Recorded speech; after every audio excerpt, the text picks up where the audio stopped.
Hello guys, welcome sa RJ's Farm. So, konting update lang tayo sa ating farm. Bale, ito yung mga sunflower natin na natapos na sila. So, ang gagawin natin dito niyan, gagawin na lang natin tong parking space. Kasi nung nagpapa-event tayo dito sa ating function hall, yung mga sasakyan nila napupunta pa doon sa may banda doon sa may mga mulberry picking. So, nawawalan tayo ng space doon, sumisikip. Kaya ang gagawin natin dito, additional space na lang dito. Tapos yung mga pinya natin, so nagbunga na yung dalawa. Dati ngayon lang namin to napansin kasi nga hindi na masyadong tinitingnan. Pero nung kahapong diniligan ni tatang tong mga pinya, nakita niya, ayan, may dalawang bunga, ayan, na lumusot na malalaki. Ayan, isa, saka ito pa, dalawa. So sana magtuloy-tuloy na sila. Dati kasi almost lampas 1 year na mga to, ngayon lang sila nagbunga kasi nga nung ginagawa yung multipurpose function hall natin, nakatatlong lipat ata sila, dalawa o tatlong lipat. Kaya siguro hindi sila makapagbunga kasi na ano sila, na nauuga or nawawal na stress sila. Ayun yung ating functional. Bali dito sa functional natin do, may nakapag event na rito dalawa. So continuous pa rin yung pagpapaganda natin diyan. Tsaka pala itong mga cherry blossom natin or balayong Palawan cherry blossom.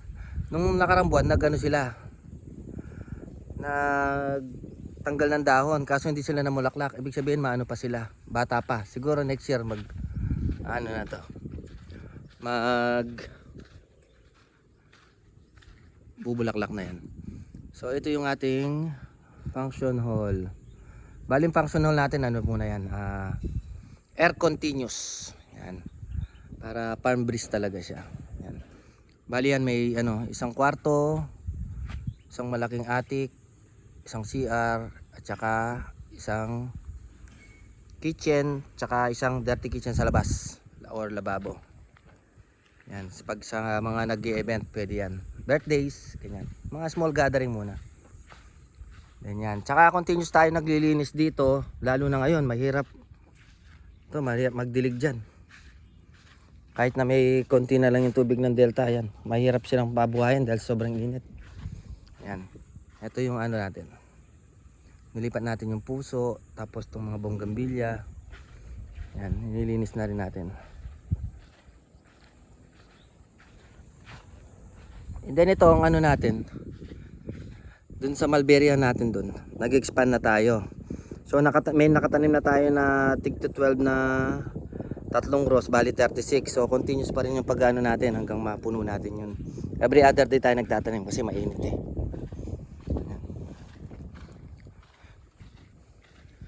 Tapos ito palang banda rito, yan, na-adjust na naman natin ulit. Dati kasi yung swing nandito lang eh.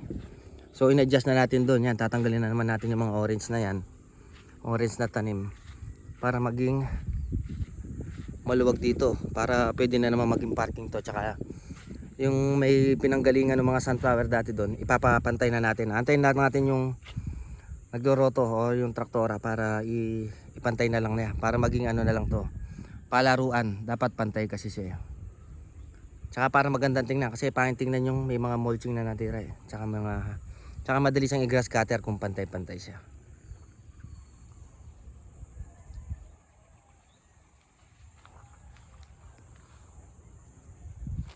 Yan, ito yung swing, nilipat natin dyan. Tapos ito, papantay na natin to. Siguro pagdating ng tag-ulan, doon lang natin mapapantay ito. Kasi mahirap magpantay ngayon.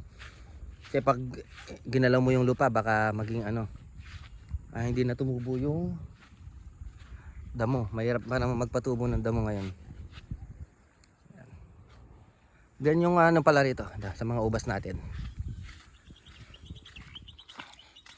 Ito yung mga ubas natin, medyo may mga bunga na. Ayan, medyo malalaki na. Ito yung first batch nila, ayan. Mga first batch yan. Kasing lalaki na ng Holland, so malapit na sila niyan. Ganito, ayan. Oh.